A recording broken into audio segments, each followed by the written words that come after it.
você vai ouvir neste podcast. Essa geração é meio apática pra procurar emprego ou pra fazer alguma coisa nova. Vamos lutar, parece que às vezes quer algo mais pronto. Não sei, o que vocês acham? Ou se é papo já de tiozão que sempre fica criticando a outra geração? Ou os dois? Eu não sou a favor da família tradicional. Porque a família tradicional, quando as pessoas estão dizendo a família tradicional da década de 80, que é um cara que tem um amante, é um cara que vai na zona direta, é um cara que tem 2 famílias. Eu acho bem complicado é quando eu afirmar que você que não tá vindo é porque tá negando a sua fé, cara. Ih, cara, isso aí...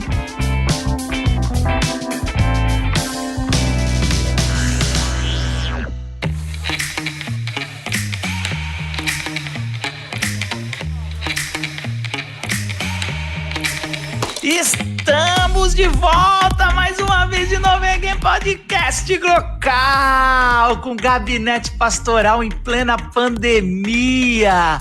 Hoje nós vamos falar sobre... eu nem lembro mais o que falta. Nós vamos falar sobre apatia, agressividade e negacionismo. Olha só. Meu nome é Marcos Botelho, sou pastor e o que vier eu vou responder igual Jesus, com uma pergunta, sabe? Você responde qual pergunta, que daí você dá uma afastada e deixa a pessoa pensando. Bom, pessoal, eu sou o Gustavo, da hora, sou pastor. Vou responder aqui de forma bem humorada, como diz o Marcos. Às vezes não de forma tão humorada e às vezes não tão respondendo assim. E eu sou o Simval, sou pastor também, sou... Da equipe aí da Vila, botando uma igreja aqui na região da Vila Mariana, em São Paulo, e a gente vai tentar responder as perguntas. Eu vou tentar, porque quando a gente está falando de apatia, você pode responder as perguntas de forma apática ou de forma agressiva. E aí, quando eu descobri uma coisa, quando a gente responde de forma agressiva, as pessoas não ouvem, né? Então você tem que encontrar equilíbrio, porque quando você fala, a pessoa sente só agressão, né? Polêmica, porque meu pai falava de forma agressiva, eu ouvia assim. Tudo isso depois da vinheta. Cultura, espiritualidade, impacto social, local podcast. Esse é o Renato.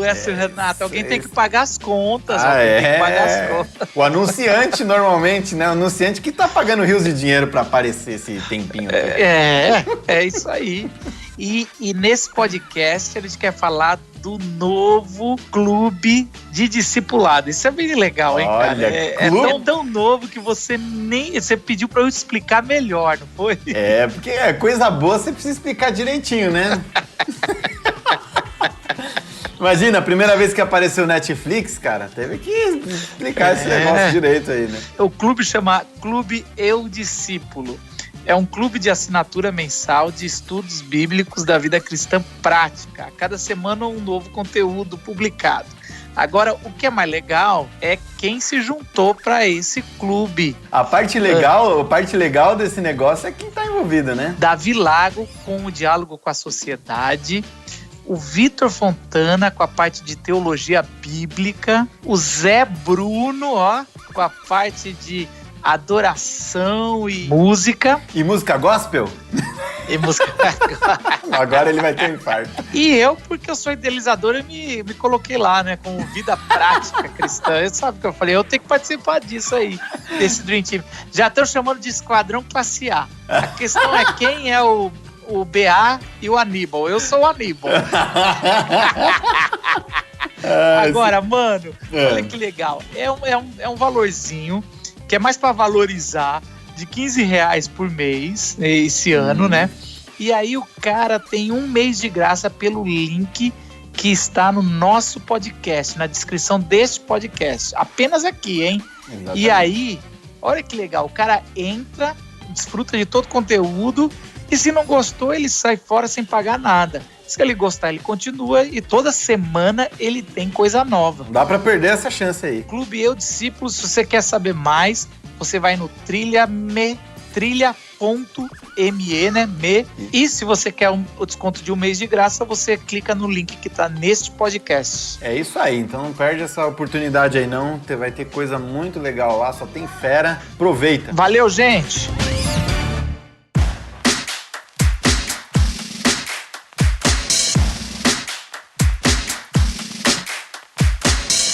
Bom, vamos lá.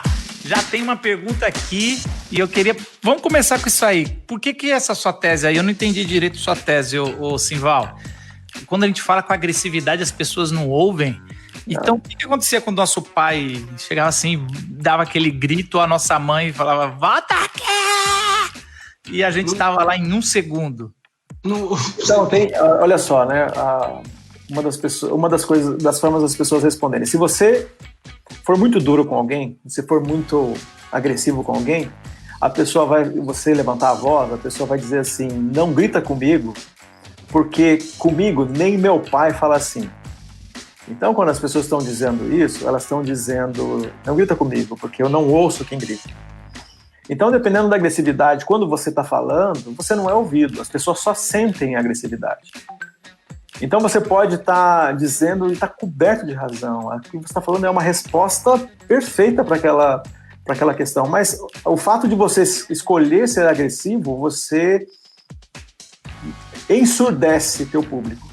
Então, por isso que a gente vê que tem comunicadores, né? Pessoas que devem comunicar melhor, mas que falam gritando ou falam como se estivesse brigando com todo mundo. Na verdade, a pessoa recebe isso de forma agressiva. E ainda que seja verdade, a pessoa não consegue receber, aquilo não vai para o coração, aquilo é repelido, é como se você tivesse um escudo. Fala, nossa, por que está falando desse jeito comigo? Por que está agredindo? Então eu acho que o caminho da agressividade não é a melhor escolha, e tem a ver com com mudanças, né, que a gente vive no mundo. Eu acho que dá pra gente falar sobre o coronelismo, por exemplo, ou uma fase do nosso país, né? O coronelismo é um jeito da gente olhar para isso. Teve uma fase no mundo, que até a década de 80 a gente consegue definir bem, depois vai ficando mais etéreo essa questão, mas até a década de 80 a gente vê claramente o coronelismo se estabelecendo. Então, os movimentos eram por pessoas que eram mais militarizadas, né, no seu discurso e na sua ordem, davam gritos e as pessoas ouviam. Então, pastores faziam isso, chefe no trabalho gritava, né, liderava os gritos. E o coronelismo é uma figura de domínio e de controle. E as pessoas repelem isso, não querem viver isso, não querem receber isso. Se fosse só na década de 80 para trás, né, Simval? Não, se fosse só isso, né? Agora isso aí vai ao encontro, de encontro, eu nunca sei usar, mas... Ao encontro concorda, de encontro discorda. Bate de frente. Gus não sabe o que é uma pergunta retórica, agora ele vai ficar ensinando, eu tô só... Qual é a razão das pessoas estarem mais agressivas hoje em dia? Qual é a razão das pessoas estarem mais agressivas hoje em dia? Então, pelo que o Simval tá falando, o pessoal sempre foi agressivo ou teve... figuras de liderança agressivas, né? A gente sempre viu isso. E aí a minha pergunta aqui, como pastores que fazem gabinete, e ultimamente nosso gabinete é muito mais no WhatsApp, ou telefone e tudo mais, as pessoas são agressivas? Essa é a primeira pergunta. Gustavo, as pessoas são mais agressivas hoje em dia? Ou você tem visto, tirando nossos filhos, que parece que são mesmo, mas... Eu acho que... Talvez a pessoa, né, que fez a pergunta está se referindo mais à questão, por exemplo, talvez nas redes sociais, né? Pessoas têm um posicionamento mais intolerante, mais forte, talvez por isso, né? Se referindo que as pessoas são mais agressivas hoje. Coisas que antes você não falaria por educação, hoje talvez o pessoal deixe a educação de lado e mais importante é a opinião, né? Do que a educação, a polidez nesse caso. Mas com relação às pessoas serem agressivas, eu já acredito que é uma coisa que é uma característica que sempre foi, né, da humanidade. Talvez as formas para extravasar ou para expressar essa agressividade tenham mudado. Então, num contexto talvez de guerra, numa sociedade mais agrícola, a maneira de expressar agressividade talvez fosse um pouco diferente, né? Acho que Hoje em dia você acaba não tendo muito, dando vazão para a agressividade de uma forma saudável, em forma de movimento, de trabalho, né? Ou mesmo de uma luta. E aí você acaba usando uma maneira desmedida por meio das suas palavras, por meio, né, do tratamento com as pessoas. Eu não sei, mas, por exemplo, você... Uma época aí, Marcos, que você no passado distante treinava mais na academia, assim, eu pelo menos às vezes percebo isso. A gente fica mais... menos agressivo quando a gente está gastando mais energia física, né? E parece que quando a gente está mais estressado, mais sedentarião, a gente usa essa agressividade mais nas palavras, no jeito de lidar. O que vocês sentem disso? Assim? Eu acho que você tem razão. Eu acho que assim, a pandemia é um dos dados que é meio comum aí que a gente está vendo e está checando já nos gabinetes, é que a violência doméstica aumentou na pandemia. A gente tem dois caminhos quando a gente ouve essa. Uma é falar, esses, sei lá, grosseiros homens sempre estiveram aí e vão... E tem que ser preso, e tem mesmo, não estou dizendo isso, mas o outro caminho é o que está jogando, tirando do fundo do baú de homens e mulheres essa violência, né? Então, assim, eu gostei de um podcast que eu ouvi do Ed René, que ele conta também sobre essa... A gente, quando sai para trabalhar, vai voltar, mesmo pegando um trânsito de uma cidade grande, tudo, você tem um processo de descompressorização, né? Você vai lá, você tá desestressando, às vezes você vai ouvindo uma rádio, você chega em casa, e mesmo assim a gente ainda não consegue, vai levando o trabalho para casa. A pessoa tá almoçando, conectado num Zoom, e aí tá tomando bronca do patrão, e de repente daí já xinga o filho, e você tá naquela, sabe assim, você não consegue, não tem como, a nossa cabeça não consegue desconectar do trabalho. Então eu já peguei sendo xingado na internet por alguma coisa, por os haters e tudo, e descontando no meu filho ali, que não tinha nada a ver, ou na minha esposa, dando uma atravessada, falei, não sei o quê, e assim, não tem nada a ver uma coisa com a outra, e já também cheguei no trabalho, você não tem uma postura mais firme porque você tá com seu filho, não sei o quê, daqui a pouco você tá tão zen que você entra e você não consegue pensar profissionalmente, deixa qualquer coisa, vamos lá. Então assim, a gente não consegue, essa chave não muda tão fácil, não é uma coisa que a gente conseguiria mudar, simplesmente fazer esse home office que tá fazendo não é tão simples. Então essa violência, que não tô dizendo que teria o lugar do trabalho, mas você tem o extravasar de alguns lugares. Por exemplo, você tem o futebol, que tem gente que faz isso, tem academia, como você falou, tem gente que faz em outros lugares, no trânsito. Então agora tá tudo dentro de casa. A ideia da panela de pressão, né? O confinamento é como se tivesse aumentado a pressão. As paredes se aproximam da gente se sente mais pressionado mesmo, né? As pessoas têm algumas coisas que fazem, usando a ideia da pressão, né? Tem alguma coisa que faz você dar aquela relaxada, né? Que vai funcionar como escape. Algumas coisas que a gente não pode ter agora. O que tem como escape, né?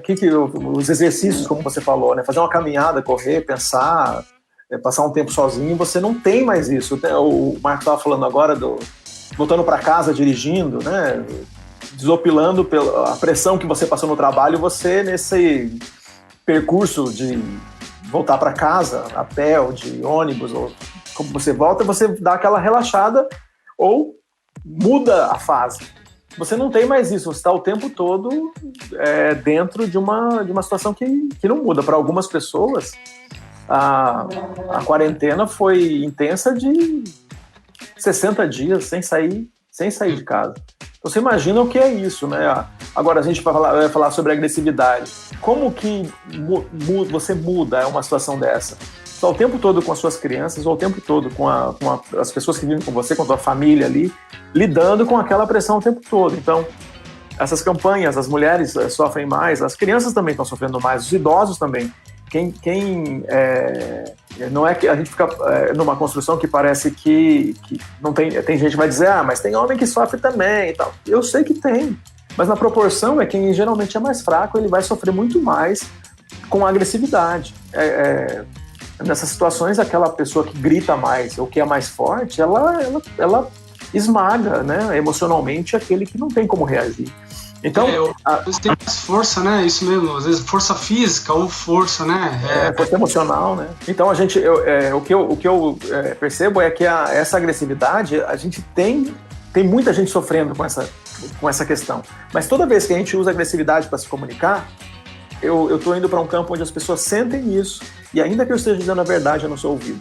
Ainda que o meu argumento seja o melhor que a pessoa poderia interagir, não vai fazer isso, porque ela vai sentir emocionalmente isso. Então, é mais do que o que eu sei ou do que eu ouço, é o que eu sinto.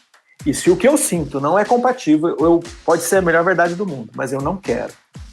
Porque ela está sendo dita aos gritos, porque ela está sendo dita de forma agressiva. Ela não tá vindo com a paz que deveria estar fazendo o tom adequado daquela verdade, né? Então, quando a gente olha para os políticos, a gente olha para alguns pastores aí que estão aí com um montão de seguidor falando aos gritos, não é para mim. Eu não vou seguir um cara desse, eu não quero ouvir um cara desse, mas não é só eu. Tem um montão de gente que é assim também. E não quer ficar ouvindo alguém que fica gritando. Falando dos pecados mais brandos, assim, né? Só para depois, né, falar assim, do que mais te aflige. Seria uma dica. Agora, viu aí o Abel que ele fala? As redes sociais só amplificou o que a gente é, quando a gente não faz nada isso, virar oficialmente do diabo. Oficina do diabo, né? A virar oficina do diabo. As redes sociais, elas fazem isso, né? Elas fazem você ser mais... Não é isso, né? O Abel tá falando ali do Facebook, a gente sabe... Eu não sei, a gente estava conversando entre nós que cada rede social tem a sua potestade, né? A sua potestade. A gente falou sobre isso, né? Semana passada a gente estava conversando entre nós e falou sobre isso, não foi, Marcos? Cada rede social tem como se fosse a sua potestade. É a vaidade, é o que é o ego. A gente vai ver isso, né? Você vai olhar pro LinkedIn, e tem como falar que o LinkedIn não tem uma potestade lá que é diferente da potestade do Facebook? Tem como falar isso? A área da nossa humanidade com que aquilo mexe é uma área diferente. É um lugar diferente na gente. O Twitter mexe de um jeito. A imagem da inveja, por exemplo. Isso. E no Facebook você quer lacrar. Tudo que você quer é lacrar. Você vê o cara falando um negócio e você quer lacrar o cara, manda um texto lá pra aí, vai aparecer, é certeza. A gente vai estar falando aqui, vai vir alguém com um textão e vai escrever alguma coisa aqui querendo acabar com a gente. Por quê? Porque é a potestade do Facebook, gente. É desse jeito mesmo. E vai conseguir acabar com a gente, que também Provavelmente, né? E se a gente ficar querendo responder a todo mundo, a gente pode conseguir dar um revide ou não. Mas essa é a natureza do Facebook, é a beligerância. Tem uma pergunta aqui que é um pouco diferente, que a gente já vai para a segunda palavra-chave da nossa discussão aqui. Que é porque as novas gerações são mais apáticas. O primeiro foi se as novas gerações são agressivas ou se elas são apáticas. E se isso não é antagônico, né? Pô, você está chamando de mais agressivos, mas estamos agressivos aqui na pandemia, mas também agressividade requer um pouco de atenção, né? Ou nem isso. Não são agressivos porque estão tão apáticos do que estão acontecendo. E como não ser apático numa pandemia onde você liga a TV e é só desgraça e assim o número de mortes é 1.000 por dia. Então assim, é um negócio que sem esperança, sem nada, como é que você... E quando você vê as suas autoridades falando, e daí? Não tem o que fazer, bola pra frente, vamos morrer mesmo e tudo mais. Essa é uma coisa que tem assolado as pessoas e vai acabando chegando essa desesperança, essa apatia nos gabinetes, né? Bom, a empatia é a dificuldade que a pessoa tem de sentir as emoções, né? De interagir, né? A apatia é essa... tem uma descrição que a gente usa no Cura pela Palavra, né? Para falar da apatia, é como se a pessoa tivesse alguns centímetros abaixo da realidade. A ponto de que ela recebe uma coisa que é muito boa. Então você imagina alguém que está dentro da realidade e está interpretando bem a realidade. ele recebe uma notícia boa, ele vai ficar muito feliz. Então ele vai, imagina que se a gente faça uma gradação, a felicidade dele vai até o ponto, imagina uma gradação até 10. Ele vai ao ponto 6 nessa alegria. Se o cara tá na apatia, ele tá para baixo, 5 pontos abaixo. E quando ele fica muito feliz, ele tá 1. E ele então não interage com as outras pessoas, porque as outras pessoas ficam muito felizes com a gente vai pedir pizza. Fica muito feliz e ele, legal. Ele não está respondendo ao clima que o restante das pessoas estão. Ou todo mundo entristece ele porque já está abaixo da realidade, todo mundo entristece e ele já está abaixo da realidade, ele sente mais. A apatia tende a levar a pessoa a não sentir a tristeza ou, às vezes, exagerar. Uma coisa que era para... meu Deus, a pessoa já vai lá no fundo. Então a apatia produz esse tipo de coisa. Então, por que as gerações são apáticas? Parte disso é porque a gente tem muito estímulo. Eu acho que é isso. A gente já tem muito estímulo. A minha leitura é essa. Dá para desenvolver um pouco mais, mas Gus, vai daí. Eu acho que esse negócio da apatia tem isso também de você não sofrer, né? Você não sentir. Acho que é mais isso. Talvez o que você descreveu, talvez seja mais próximo da depressão, né? Que a pessoa já tá para baixo. A apatia, eu vejo, que às vezes é uma coisa talvez que eu observo, pelo menos a nossa interpretação de olhar algumas gerações mais jovens, né? Às vezes é ver isso. Parece que o cara nem comemora tanto e também não se entristece tanto. É quase que uma saída estoica, né? Aquela ideia de as coisas vão me afetar menos e, portanto, eu vou sofrer menos, mas também não vou me alegrar tanto, não vou ter muita expectativa, aquela coisa de ficar meio sem paixão, sem o patos, né? Sem sentir muito, sem sofrer muito, mas também sem curtir muito, né? Então, talvez é uma saída disso, pro superestímulo, talvez isso é uma saída quando você tenta evitar grandes emoções, né? No dia a dia, e aí você compra essas emoções é um salto que eu vou fazer de paraquedas, é uma outra coisa em que aí eu vou ter uma descarga de um sentimento, eu vou ver um filme, talvez aí sim, muito de terror ou muito triste, aí vou me acabar de chorar naquele seriado, porque aí eu quero dar vazão para isso, então eu compro aquele, né? Como se eu comprasse o passe livre, agora eu vou sentir tal coisa com toda a intensidade. Mas parece que a natureza humana não é muito assim, né? Você não consegue ignorar os sentimentos e de repente, não, agora eu vou 1, 2, 3 e já vou dar vazão para eles, né? Parece que isso não é muito saudável, talvez, pra gente, né? Quando você pergunta para alguém apático, o que deixa ele, alguém que tá nesse ponto, né? O que deixa ele mais feliz ou o que deixa ele mais triste?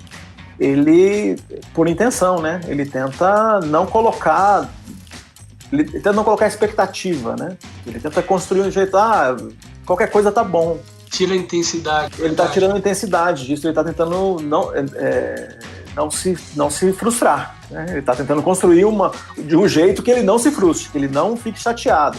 E a pandemia leva a gente a esse... Quando que as coisas vão voltar? Quando que as coisas mudam? Daqui o próximo pronunciamento aqui em São Paulo vai ser daqui a 5 dias. O Dória vai mudar de fase ou não vai? Na última vez ele não mudou. A última vez que ele falou, as coisas não mudaram. Tem cidade que tá piorando.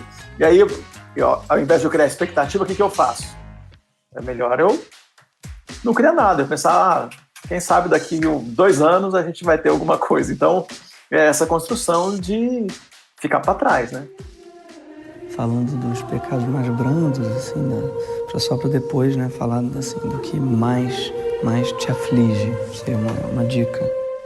Mas uma coisa que eu queria provocar vocês, uma coisa que eu tenho visto no gabinete nos últimos anos, às vezes é uma apatia, e às vezes é uma apatia que a pessoa está se prejudicando tão claramente. Por exemplo, eu tenho visto, vamos voltar na violência doméstica. Então, às vezes, a mulher tem sido humilhada, tem sido agredida, mas ela tem um sentimento de culpa, ela tem algo dentro dela que, sei lá, um impostor que fica ali, que ela não se permite nem sequer desabafar ali. Então, eu vejo isso, eu vejo uma apatia de reação e que dá medo às vezes, porque assim, eu tava vendo um seriado espanhol e a mulher mata queimado o marido, né? Porque agredia ela. E era mais ou menos isso. A mulher meio que se calou. Era um seriado, é uma ficção, mas ela ficou apática por um tempo. Quando teve uma reação, vamos dizer assim, desproporcional, uma reação que deixou ela presa, né? Mas assim, e aí, vocês não acham? Vocês têm visto isso ou não? Como o nosso gabinete a gente está abrindo, a gente vê algumas apatias dos jovens, às vezes, ou isso é meio que é aquele negócio da geração que passou a ficar, não, essa geração aí é diferente, mas às vezes parece que essa geração é meio apática para procurar emprego, para fazer alguma coisa nova, vamos lutar, parece que às vezes quer algo mais pronto. Não sei, o que vocês acham? Ou se é papo já de tiozão que sempre fica criticando a outra geração? Ou os dois? Esse sim, essa é o que eu acho. De alguma forma, essa é uma proteção, né? Você não sentir o golpe é uma proteção aparente, né? Como se eu não encarasse a realidade. E aí é o que você falou, né, Marcos? Numa situação como essa que a situação é intensa, a pessoa tem uma resposta desproporcional, né? Ou, enquanto ela evita aquilo, a resposta dela é desproporcional. Então, se eu sou agredido, é como se eu não conseguisse reagir àquilo. E, ao mesmo tempo, isso represa para uma outra hora onde nem era para tanto. Por isso que eu acabar tendo uma reação extrema. E é por isso que eu tô falando isso, né? Acho que o que a gente falou não é muito saudável para nossa psique, nosso jeito de ser... artificializar um pouco isso, né? Não é nem só se entregar aos nossos impulsos, mas ao mesmo tempo só negar os impulsos também não resolve, né? Tanto um ascetismo exagerado, tipo, não tô sentindo nada, quanto uma hipersensibilidade, tô sentindo tudo, né? Acabam não ajudando a gente. Aqui, ó, isso aqui é para ajudar aqui na discussão e para ficar mais acalorado, né? A apatia é uma virtude, principalmente no casamento. Simval, isso é pra você que tem mais tempo, experiência. Vai diminuir a expectativa, né? Diminuir a expectativa. Tem como a apatia ser uma virtude? Tem como ser uma virtude? Pois é, cara. Bom, pra aquela pessoa que tá no extremo, né?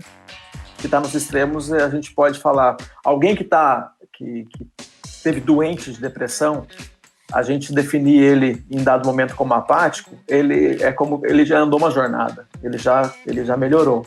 Ou definir aquela pessoa que vive com a emoção sempre muito à frente, né, do que interpretando ou vivendo muito intensamente. Em dado momento ele é dito dele, você está apático, pode ser, você está encontrando equilíbrio, né? Pode ser até um elogio numa situação dessa para essas pessoas. Agora, para a média das pessoas, nunca é bom a apatia. Ela não pode ser considerada uma virtude. E dentro do casamento, ela vai ser motivo de crise.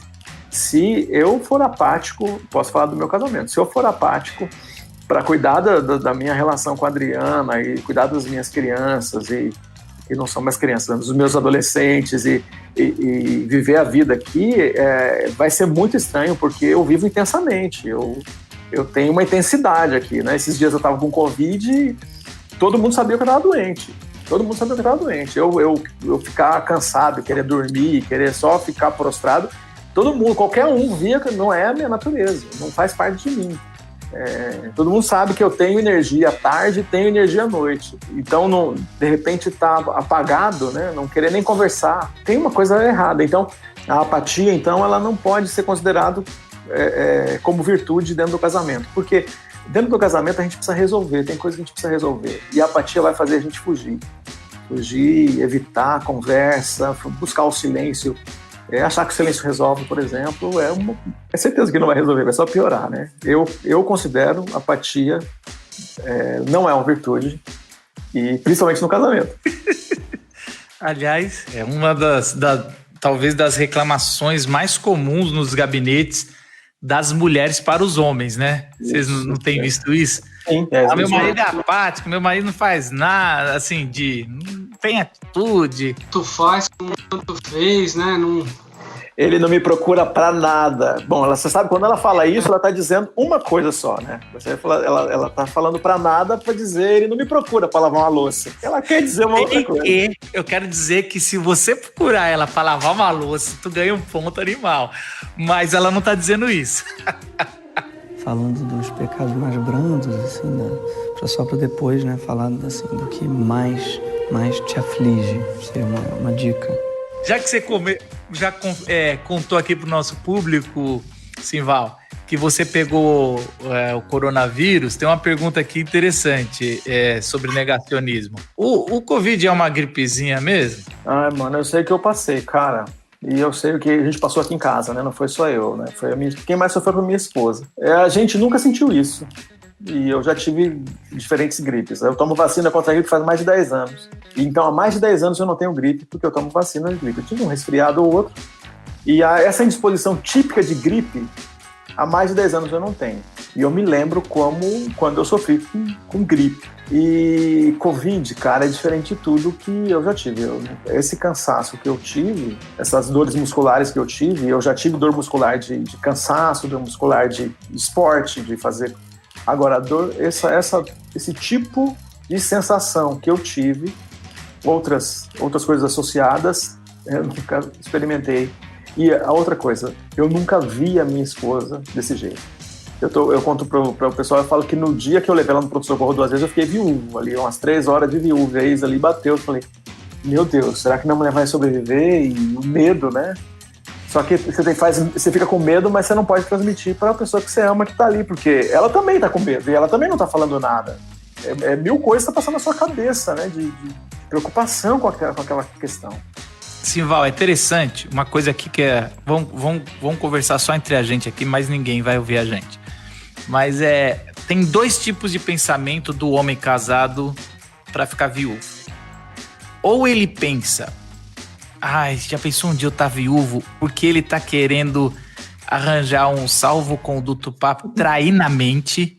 E aí, meu pai que sempre dizia isso, ele falava assim, então ele começa a justificar. Se eu ficar viúvo, acontecer alguma tragédia, isso que eu tô pensando, isso que eu tô me permitindo, não seria um pecado. Então o homem, ele tem essa tentação de se ver viúvo para poder pensar como seria a vida dele e a gente pode ir por aí. Mas, por outro lado, é interessante esse papo aí, porque eu já tive uma vez isso acontece poucas vezes na vida, quando a gente se vê viúvo, que assim, cara, eu tô levando minha esposa no hospital e você pegou esse assim, se viu viúvo e é desesperador quando você vê assim, pelo menos eu e o Gustavo, que ainda temos filhos muito pequenos, assim, além da dor de perder a pessoa que você mais ama, a dor de ter que cuidar dos filhos, aí a gente, homem é assim, vai casar logo, vai querer casar, e isso é uma outra coisa que a gente podia discutir no outro podcast, porque as mulheres ficam falando que a gente homem é tudo safado, não sei o quê, homem sempre quer casar logo depois que fica viúvo, não sei o quê. E a mulher, a maioria fala, jamais casaria de novo. Então, mas assim, essa sensação de ficar viúvo sem querer, não que a gente sempre queira, não, só às vezes. Mas assim, essa sensação de ficar viúvo, ela é desesperadora, né, Simval? Sim, ela dessa vez foi menor o tempo, né? Foi aquele dia do pronto-socorro ali, foi uma coisa rápida. Mas teve um outro momento na nossa vida, né? Ela teve um episódio de trombose, que foi internada, e depois a gente foi descobrir por que essa trombose. Eu sei que lidar com isso é aquilo que dá para falar para os amigos, mas tem coisa que não dá para falar. É uma coisa privada, é uma coisa da gente. Tem que fazer muitos exames e descobrir qual é a causa da trombose. E durante algum tempo a gente foi no oncologista e a gente tinha que esperar os exames para descobrir. Isso tem sentido, não tem? De onde está vindo? Então, esse medo, naquele caso, durou mais tempo do que agora. Mas eu tive esse mesmo sentimento, eu me lembro dele. O que eu vou fazer agora? O que eu faço, né? E aí eu comecei, não tá acontecendo nada. E aí toda hora, 1 minuto, falando, não tá acontecendo nada. Isso vai passar, vai acabar, tá tudo bem. Aí eu vivendo o negacionismo, né? E até uma coisa que é engraçada que aconteceu, que nos dias ali anteriores à situação da Adriana, a gente... foi acertar uma coisa da gente no banco, né? E eu não parava de pensar nisso, né? Caramba, ela foi acertar um negócio do banco comigo para colocar as coisas. A gente tá ajustando, né? Colocando uma coisa de família, né? Colocar o meu nome na conta dela e a gente colocar as contas conjuntas para, enfim. Eu falei, caramba, ela tava pensando nisso, já pensou? E aí essa informação junto com a doença, cara, vinha como uma agonia maior, né? Então, são coisas que a gente vai vivendo. Não, e é fácil a gente jogar isso aí, a gente jogar num misticismo aí. Ah, tá vendo como Deus já tinha, né? É muito fácil. Nossa, a gente já tava pensando nisso. Agora, tem um comentário aqui que a Laís colocou, que eu acho que é tão grande que não cabe aqui, até coube na tela. E ela tá resumindo aqui, para quem tá nos ouvindo no podcast, ela coloca, mas você não acha que essa apatia tem muito mais a ver com o medo de não sustentar, desse amor possessivo? Ela tá dizendo naquele exemplo que a gente deu sobre uma mulher apática porque tá recebendo uma agressão. Lógico, isso daí, deixar bem claro aqui, que a apatia, ela não é a culpa dela de estar apática, isso tem a ver com a opressão da violência que ela está sofrendo. Aliás, a apatia... Mecanismo de defesa, quase né? Nunca a apatia é culpa da pessoa que está apática. Geralmente é algo que, assim, lógico, a gente sempre quer cobrar a pessoa, se movimenta, faz alguma coisa, mas geralmente existe vários fatores externos que vai abafando uma reação das pessoas. A gente vai vendo isso, a gente coloca isso, e é nosso dever como pastor, além de aconselhar pela família, por tudo, é preservar a vida e a alma daquela pessoa que está diante de nós. Então a gente precisa tentar, diante do espírito, do dunamis, desse espírito que nos levanta, que gera vida, fazer essa pessoa se levantar e tomar uma postura diante da dignidade que Cristo colocou na vida dela, que muitas vezes a religião vai falar para ela calar a boca, né? Um tempo atrás aí deu uma polêmica de alguma música aí, um clipe que eu tava ouvindo que tava assim, meio que banalizando a agressão familiar, e nem quero entrar nisso, mas assim, isso jamais, se a gente deixou a entender, não é isso que a gente tá querendo colocar. A apatia, ela tá trazendo muito mais, a gente quer trazer esse sentimento, ou essa imobilização, ou essa paralisia geracional, se é que tem. É isso que a gente está querendo trazer mais para nossa conversa aqui, né? Uma das coisas que a gente tem é que o que está nesse comentário, né? Eu esqueci o nome dela, Laís Machado. Em nome de manter a família, a gente vê sempre quem é mais fraco lutando para manter isso aí. E depois, como numa relação de manipulação, aquele que é agressivo, aquele que é destrutivo, ele manipula dizendo, mas a gente vai perder a família.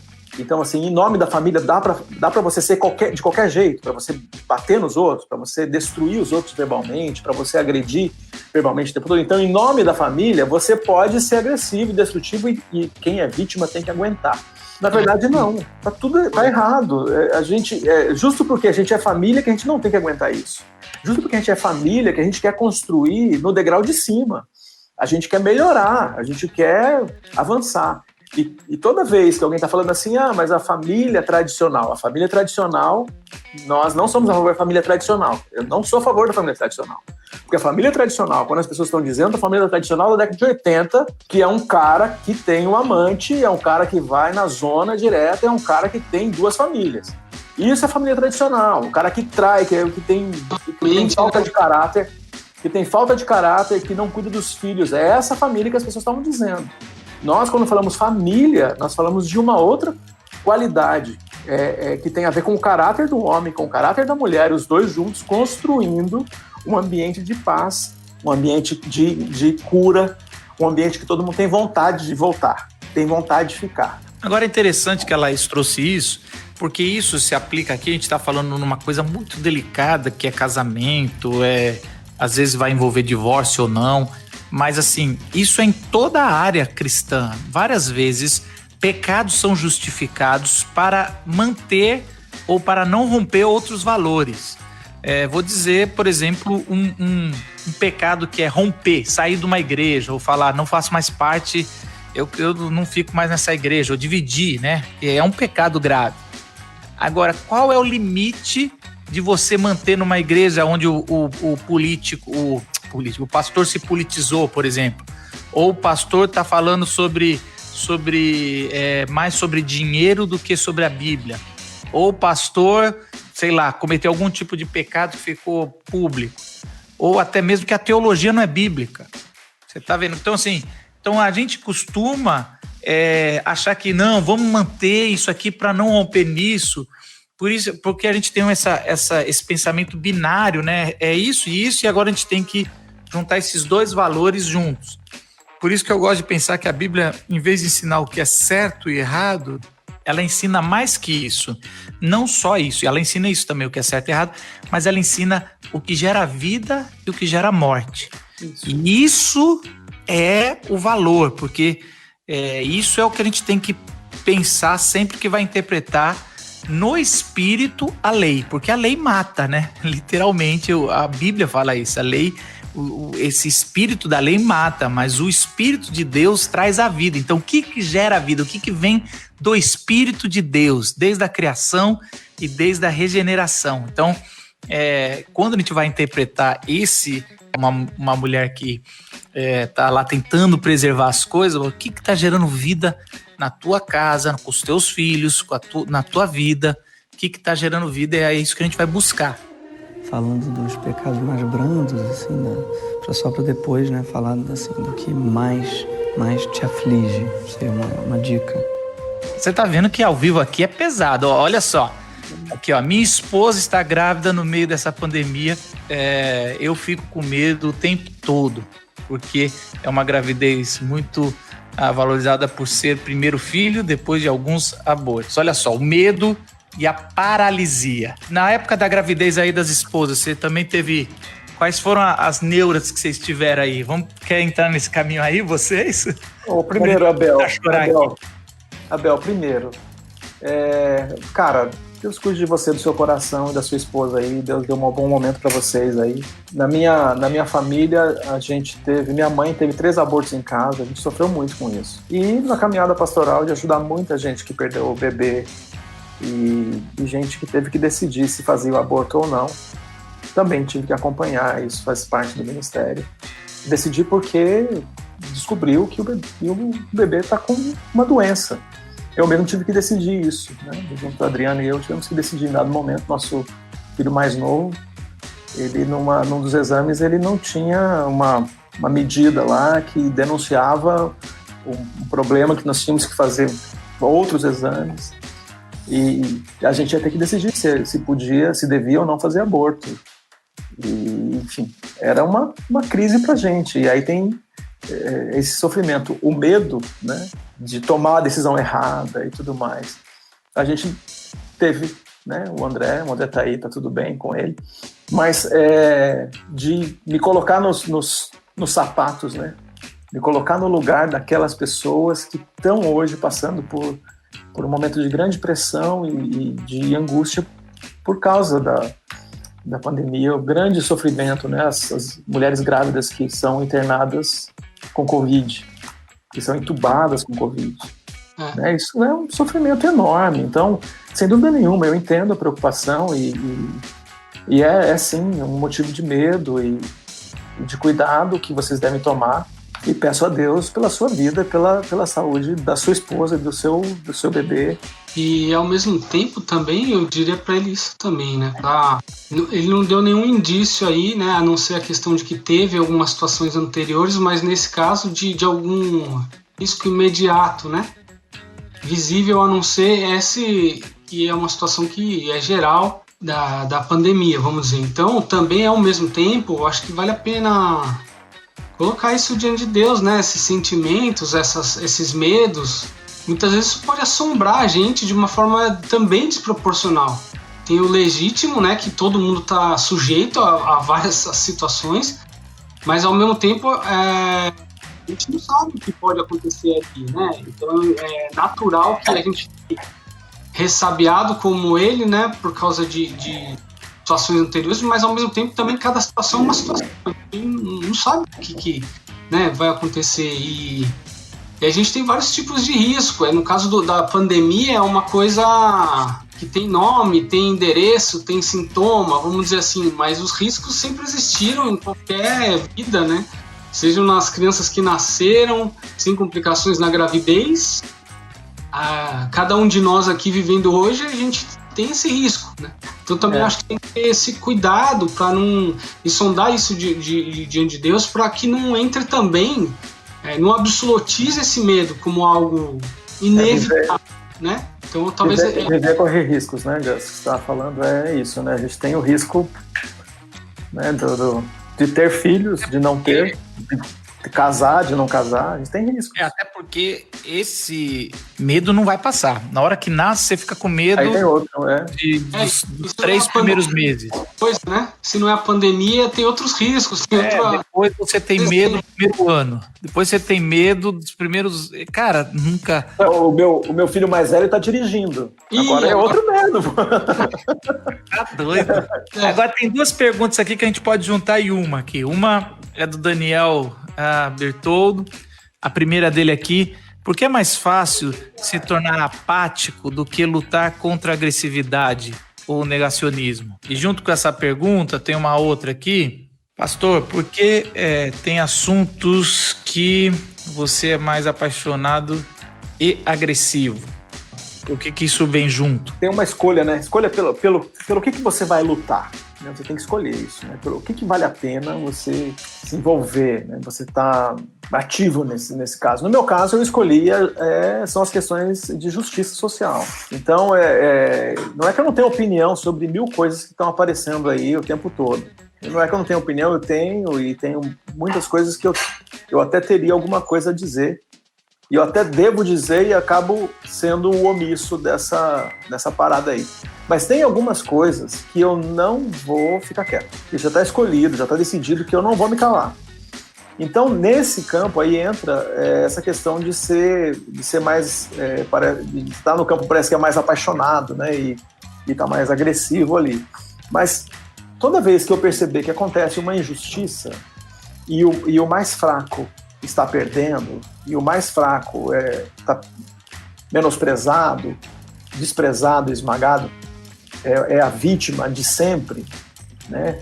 Então aquele que já cumpre pena de vida está sendo mais uma vez esmagado, mais uma vez, como essas questões recentes aí de racismo, essas 2 histórias que a gente tem aqui, né? Essa que aconteceu em Valinhos e essa que aconteceu no Rio de Janeiro. Tem um monte de meme, tem um monte de história. Quando acontece uma história dessa, isso mexe mais. Mas não é essa história que acontece ali porque ela ficou visível. Eu estou envolvido nessas histórias o tempo todo. Tem um montão de história. A gente que convive junto aqui, o Gus e o Marcos, não conta histórias aí do que aconteceu semana passada, da gente cuidando das pessoas. Então, eu sou mais agressivo toda vez que eu vejo, toda vez que eu estou em um ambiente onde eu vejo que o pequeno está sendo esmagado, desprezado por sua condição. É isso que acontece comigo. Essa é a minha resposta. Mexe com uma mãe, mexe com o filho de qualquer mãe, cara. Você colocou paixão, cara, o negócio pega, cara. E até uma coisa na palavra ajuda, né? Porque paixão, de alguma forma, é aquilo que me sensibiliza, aquilo que mexe comigo de forma mais intensa. A minha paixão é o meu ponto mais sensível. Então, é evidente que os pontos em que a gente é mais sensível, a gente tende a reagir de maneira mais drástica. Então, no caso, pode ser interpretado como agressividade ou assertividade, né? Depende aí se está agredindo o outro ou se às vezes está salvando. Pode ser assertivo quando está salvando, né? Se está só... Então, às vezes, a mesma atitude ela pode ser interpretada como agressão ou como assertividade, né? E a coisa que o Daniel perguntou sobre a apatia, por que é mais fácil, né? A apatia do que você lidar com a sua agressividade ou com com o seu negacionismo. Esse caminho de você não lidar com o sentimento, é como se você fosse diminuir a sua sensibilidade. Aquela ideia do calejado, sabe? Isso aqui eu já tô tão calejado, quer dizer, isso aqui eu já precisei, a vida já me mostrou, entre aspas, que eu preciso diminuir a minha sensibilidade, talvez assim eu sofra menos, né? Então, por isso que talvez esse caminho mais fácil, não diria que é mais fácil, mas É um caminho de não lidar com a coisa como ela deveria ser lidada, né? Tem coisa que requer agressividade, tem coisa que requer assertividade, tem coisa que requer que você sinta o peso da coisa. Por isso, não a apatia, dizer isso é pesado. Falando dos pecados mais brandos, assim, né? Só para depois, né, falar assim, do que mais te aflige, seria uma dica. Ô Gus, você estudou, você tem estudado, estava antes da pandemia, até feito alguns cursos sobre a linguagem não agressiva, né? Isso, CNV, comunicação não violenta, né? Comunicação não violenta. Fala um pouco mais sobre isso, que eu acho que tem a ver com o assunto que a gente está falando, não tem? Tem muito a ver, cara. Uma das coisas que ele define, né? O criador dessa linha de pensamento, ele vai dizer que toda violência ela é fruto de uma necessidade não atendida. Então ele crava isso. E no começo eu falei assim, peraí, também não é bem assim, né? Só que aí conforme ele vai explicando você começa a entender que realmente tem isso ali, muitas vezes presente. E aí é quase que um passo natural. Eu agir de maneira violenta a partir de que tem algo no qual eu estou me sentindo violado, estou me sentindo uma necessidade minha que é legítima, não está sendo atendida, né? Como que isso não é só um ego ferido, sabe? Uma coisa mimada. Minha necessidade não está sendo atendida. É o ponto em que você chega numa coisa que é necessidade de todos os seres humanos. Então não é a minha vontade não está sendo atendida. É o que é básico para a dignidade do ser humano não está sendo atendido, né? Então eu acho isso muito interessante. Aí as formas com as quais, basicamente a tese dele é essa. Em qualquer conflito. Então tem conflito entre gangues, conflito entre países, conflitos de relacionamento. Aliás, é por isso que o sistema judiciário precisa funcionar, né? Senão a gente vai ter um sistema paralelo de movimentos que vão exigir a justiça, praticar os linchamentos ou praticar a justiça, enfim, os justiceiros, né, surgem porque o sistema judiciário como um todo ele para de funcionar e aí a gente fica vendo a justiça não acontecer. E aí o mais interessante é isso, que a tese do cara em todo esse tipo de conflitos é que quando você vem para o lugar comum, onde você e a outra pessoa enxergam uma necessidade legítima um do outro que não foi atendida, aí você conseguiu ter uma comunicação não violenta, aí você consegue a partir daí elaborar. Quando a gente vê o outro como igual, alguém que tem necessidades muito parecidas com as nossas, a probabilidade de você conseguir êxito na sua comunicação, seja de um pedido, não faça mais isso, né? Ou uma coisa, né, se posicionar de uma maneira mais firme, ela se torna mais viável e mais possível, sem que eu precise revidar somente agir na base de revidar. Então acho que isso é muito enriquecedor, cara. Acho que vale a pena. O que o Daniel estava propondo ali, que a gente chegou nesse raciocínio todo, é que de tão chato que tá você lutar contra o negacionismo, tá mais fácil você fingir de morto, né? Você ser apático, você fazer de conta que você não liga. Você tem o que dizer, mas tá tão chato você ter que lutar contra questões claras, contra dados, como pode as pessoas negarem coisas que têm informações concretas, né? Sobre o negacionismo, talvez a gente não trabalhou tanto, né? Mas o que o Sival está citando agora, eu acho que é muito complicado, porque é uma questão de fonte de verdade. Em outras palavras, é epistemológica a questão, né? A filosofia chama isso de epistemologia. Quer dizer, como você se aproxima de algo que é real, que é verdadeiro. Porque é isso que está sendo relativizado agora. Então, de repente, mas foi canal tal que falou, então esquece. Peraí, calma aí. Não, foi tal instituto de pesquisa, foi tal, sabe? Esse cara tá em tal pensamento político, então esquece, apaga tudo que o cara falou. Então você perde essa base comum, é exatamente o que gera violência, que eu tava falando da CNV. Você não tem mais a base comum, é como se fosse assim. Então os argumentos, para quem tá de um lado, é óbvio para ele alguma coisa e pro outro não é. Então, você chama a sua referência, o cara vai falar, mas eu não acredito nessa referência. Por isso que entra nessa crise do que é verdade mesmo, de pós-verdade, que é a principal dificuldade hoje. Você não tem uma base comum para você dizer o que é fato e o que não é fato, né? Essa é a sua opinião, eu não acho que ou foi assim. E é interessante, eu tenho visto algumas coisas, às vezes é um fato, assim, depois que alguns estão dizendo que a Terra é plana, pois é. Mas o que você fica negacionismo, não, esses tempos aí, eu e a minha esposa, mais ela do que eu, mas eu estava junto com ela, sofremos o machismo, né? Um cara foi estúpido com ela, tudo. A gente ficou paralisado e eu narrei isso num texto, essa paralisia de ver uma agressividade. E aí eu saí com a minha esposa e perguntei, você quer voltar? Vamos reagir?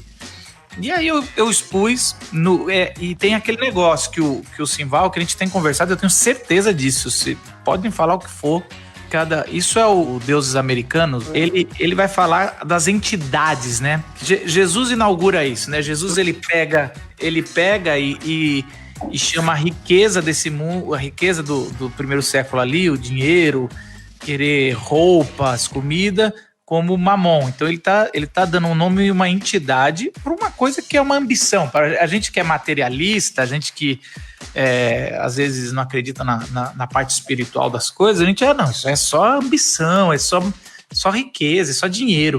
Mas Jesus ele fala, não, tem algumas coisas, não são todas, mas algumas coisas que existem uma potestade por trás. Uma delas é a riqueza. Eu tenho certeza que as redes sociais têm potestades por trás, né? E aí eu fiz esse relato no Instagram, foi tranquilo, um montão de gente. Aí eu postei no maldito Facebook. É interessante como as pessoas culpam a vítima. E aí eu lembrei de como se a pessoa é estuprada, vai ter alguém que falar, por que você estava andando nesse horário aí? Por que você sempre vai ter gente imbecil que vai colocar um negócio desse. Então, assim, essa é a coisa que vai ter nessa opinião pessoal, baseada em coisa nenhuma, que a pessoa vai querendo achar que, não, essa é minha opinião, essa é a coisa que tem a minha opinião, né? E aí, no meio cristão, virou uma tragédia quando a palavra de Deus não tem mais uma base, né? Agora virou qualquer um, é minha interpretação, não só a minha opinião, mas ela é fruto de a minha interpretação da Bíblia. Mas a Bíblia não está dizendo isso, mas é a minha interpretação. Então você tem um texto de Jesus falando para pegar uma espada, que na verdade ele vai enfrentar não sei quantos soldados, e ele pega aquela própria espada que Pedro usa e coloca a orelha no lugar, e aí o cara pega, não, tu tá vendo que Jesus mandou pegar a espada? É pra gente ser violento, não sei o quê. O cara não tem a noção do texto ali, você fala, mas olha toda a história de Jesus, esse texto aqui, você acha que você não pode estar interpretando? Não, eu não acredito. E esses dias mesmo, de novo, um outro exemplo, eu fui falar sobre provérbios, sobre o bater com vara, e eu estava fazendo uma análise do contexto literário de provérbios, que é sobre ali aquele capítulo, como a vara estava sendo usada, que não era de uma forma literal. E aí o cara falou, não, eu discordo. E para ele não precisa falar mais nada. Não, eu discordo, eu acho que isso aí... E eu não tenho nenhum problema. Mas é a sua base, né? O problema é você discordar por discordar. Discordo porque eu não quero nem pensar, nem li o texto. Mas eu discordo. Falta referências de autoridade e é por isso que a gente tem esse negacionismo, fruto, talvez uma filha mais velha ou mais nova, do relativismo que estava vindo por aí. Então a gente tem esse negacionismo. E às vezes, só para fazer uma provocação um pouco mais árdua aqui, a gente coloca aí só do lado da direita, né? Política, como se fosse, os terraplanistas, os negacionistas de vacina, os negócios não sei o quê, mas por quanto tempo a esquerda fez isso com gênero? A pessoa tá vendo ali uma coisa que é clara, genética, tudo. Não. O conceito social mudou o que era básico. E será que isso também não era um negacionismo que tá vindo com desprezo da ciência de um lado, desprezou de outro, e agora que a ciência está pedindo para a gente tomar cuidado de um vírus, ninguém acredita mais na ciência, porque a política negou a ciência nas últimas décadas. A negação, o Marcos está falando só esclarecendo aqui uma coisa, gente. Ele está falando da negação ideológica da identidade de gênero. Então, quando a gente tem na biologia macho e fêmea, a gente está falando que de um lado da política, onde ela nega que existam 2 gêneros. Ela fala que tem X gêneros, estou falando X porque eu não sei o número, tá? E aí, então a gente está falando que as pessoas que estão no escopo político mais à esquerda estão dizendo que não são só 2 gêneros. Então estão negando a ciência também, do mesmo jeito que existe um movimento negacionista que nega a pandemia, por exemplo. Então a gente está dos 2 lados, no escopo político, a gente está dos 2 lados, pessoas negando a ciência em nome de um movimento político ou em nome do que acreditam. É isso que o Marcos estava dizendo. Marcos, você falou bem, mas você fez um raciocínio longo. Pode ser que a pessoa esteja negando a ciência em nome da Bíblia, mas também, não necessariamente da interpretação da revelação de Deus, mas em nome de uma religião, de uma interpretação doida da Bíblia que ele quis fazer, e ele vai negando a ciência também. Então, assim, a gente está vendo as pessoas negarem a ciência nesse negacionismo aí de botando eu. E é interessante porque eu estava falando sobre interpretação bíblica, sobre autoridade, né? Sobre a palavra de Deus. E a gente sempre cai sobre a igreja tem, história da igreja tem autoridade, a razão ou a Bíblia. E a gente tende a pensar, não, a Bíblia, mas a razão tem. Mas é uma arrogância achar que a nossa razão pode superar 2000 anos de interpretação da igreja. Então você tem também todo um negócio que você acha, não, eu acho que eu descobri algo novo aqui. Tô lendo aqui e Deus falou algo comigo que não falou. Nunca falou pra ninguém. 2000 anos de revelação. Então, assim, a nossa geração, vou tentar amarrar aqui, ficou tão apática que tem que ter um absurdo para tirar ela da apatia e mover um pouco, assim, como um absurdo, como algo assim. Então a gente tem visto esses absurdos, assim, a gente olha as coisas, as notícias, essas reações, o cara com o motoboy, os policiais, você fala, não é possível, velho, cara, a gente não tem mais vontade de ligar, não sei se vocês estão assim, eu não tenho mais vontade de ligar a TV. Faz anos que eu não assisto, cara, jornal, assim, tipo, eu vou ver o jornal, assim, geralmente e aí leva essa seletividade, né? Você vai pro canal de notícia, no tipo de notícia e seção que te interessa, porque você não quer ver a seleção que o cara fez naquele jornal com que vai dar mais audiência. Que é uma seleção de notícias que tem a ver com o que você, né, tá procurando. Você vai fazer a seleção de notícias que você quer. Não é a seleção de notícias dos canais de comunicação. Aí a gente tem que entender que você também tá fazendo uma escolha. É o que acontece com essa questão do relativismo e da pós-verdade e desse negacionismo. É mais ou menos assim. Eu chego num nível de edição tão grande do que eu quero ouvir, que aí virou... Tá cada um falando uma língua e ninguém se entende, cara. Nesse caso, é igual tradução bíblica. As pessoas às vezes me perguntam, Marcos, qual que é a melhor tradução bíblica? Eu sempre falo, a melhor tradução bíblica são várias traduções bíblicas. Porque cada tradução bíblica, apesar que a equipe que traduziu uma NVI, uma Almeida, é uma equipe extremamente qualificada que o melhor exegeta, um cara no Brasil não vai chegar perto. Então, assim, o melhor não chega perto de uma equipe. E assim, mas, mesmo assim, com todo um trabalho de uma equipe de décadas, ainda assim, é melhor você ler umas 3 versões. Se você conhecer um pouco da estrutura da língua original, melhor. Se não, só lê as versões ali que estão dispostas, que você vai chegar mais ou menos ali, você começa a comparar e começa a ter uma percepção. A mesma coisa é um jornal, a mesma coisa é um programa televisivo. Você ouviu, se você ficar só num, provavelmente você não vai ouvir, você vai ouvir só 50% da verdade. Falando dos pecados mais brandos, assim, né?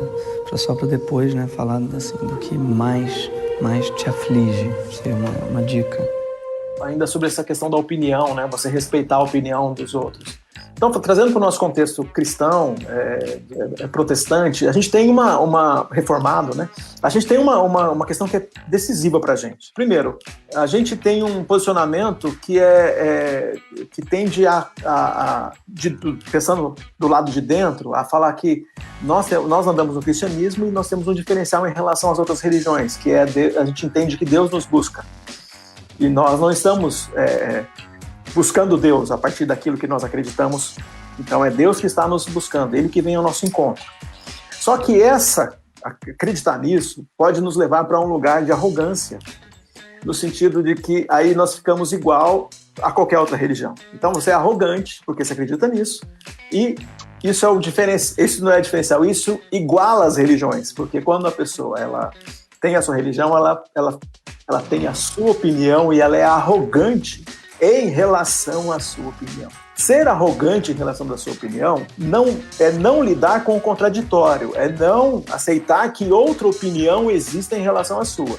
Então, geralmente, alguém que está exigindo respeito em relação à opinião dela, ela não quer ouvir a opinião do outro.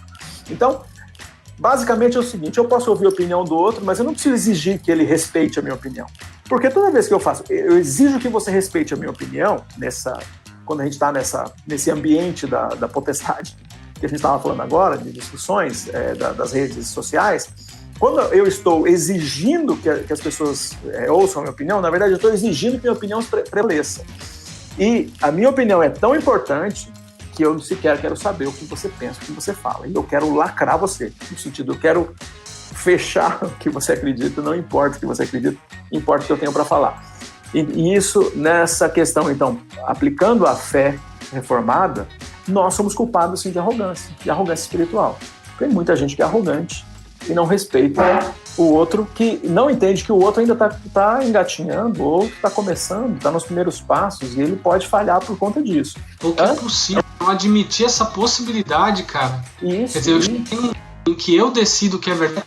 Aí é uma afirmação divina, né? Assim, eu me atribuo, é o famoso dono da verdade. Aí não tem conversa, né? Agora, por isso que eu gosto de brincar, assim, às vezes até no evangelismo, eu falo, cara, assim é como eu acredito, mas eu posso estar totalmente errado, cara. Falando dos pecados mais brandos, assim, né?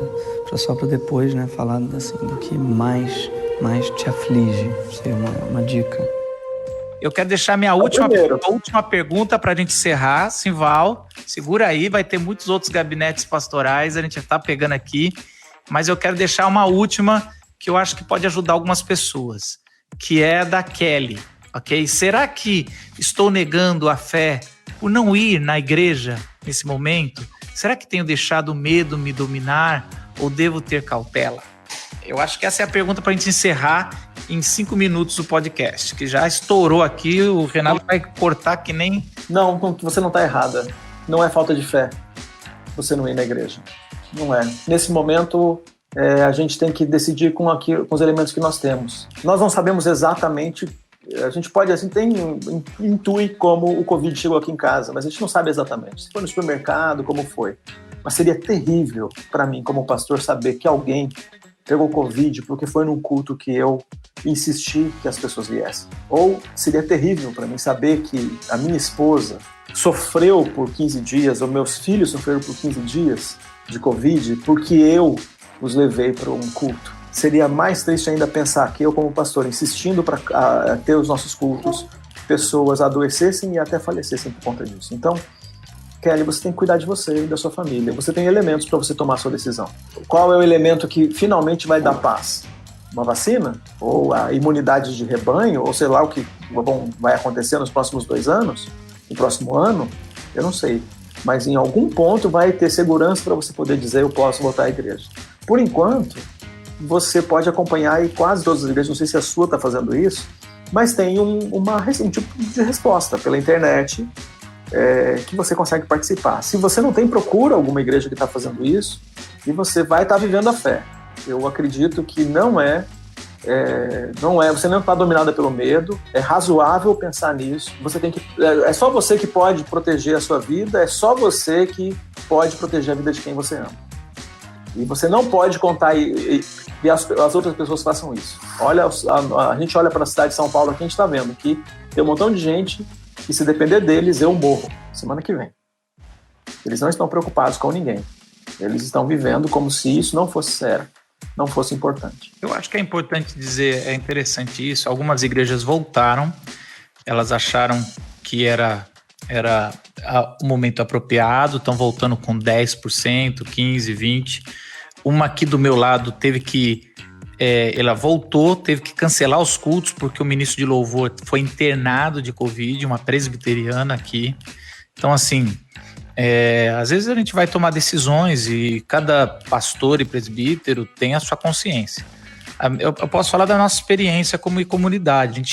Para nós não faz sentido nos reunirmos sem as nossas crianças e sem os nossos idosos. Aliás, isso a gente vem pregando há anos, isso é ser igreja. Então a gente, para acalmar o coração de todo mundo, a gente falou que só vai voltar de forma presencial, começar a discutir de forma presencial quando voltar às escolas. Então, antes de voltar às escolas, nem tem discussão. Uma segunda coisa, eu considero que a igreja é prioridade, tem que voltar, não pode nem parar. No começo de uma pandemia, de forma com aconselhamentos, de forma virtual, de forma de comunhão, e a última a voltar de forma presencial. É a menos importante que a gente pode abrir como um jejum e oração que a gente vai fazer, porque é muito bom estar de forma presencial, mas isso é a última coisa a fazer, é a igreja que tem que voltar. Então eu acredito que a igreja é a primeira a ficar em pé, com assistência social, com aconselhamento espiritual, com assistência da alma, e a última a voltar de forma presencial, porque eu acredito que tem outras coisas que precisam voltar. Não sei a opinião de vocês. Eu acho que é por aí mesmo, essa prudência, né? A Bíblia fala sobre isso, sobre a gente ser prudente, sobre a gente olhar os elementos e julgar, né? Olhar e tomar as decisões e julgar. Eu acho que é isso. Agora, o que eu acho bem complicado é quando eu afirmar que você que não tá vindo é porque tá negando a sua fé, cara. Ih, cara, isso aí, esse cara vai ter que responder perante o Senhor, né? Eu acredito. Assim como eu também respondo perante o Senhor, né? E temo por isso, né? Não é só esses caras aí, mas então você precisa ter essa responsabilidade, sobretudo com os elementos que você tem à mão. Agora, quem está dizendo que você é falta de fé não ir, é algo bem perigoso, bem perigoso. Isso chama-se tentar o Senhor teu Deus. Tem um risco, tem uma coisa, mas Deus pode salvar, então não se joga do templo. Eu acho que eu ouvi uma voz de um outro ser bíblico falando isso, acho que não foi Deus não.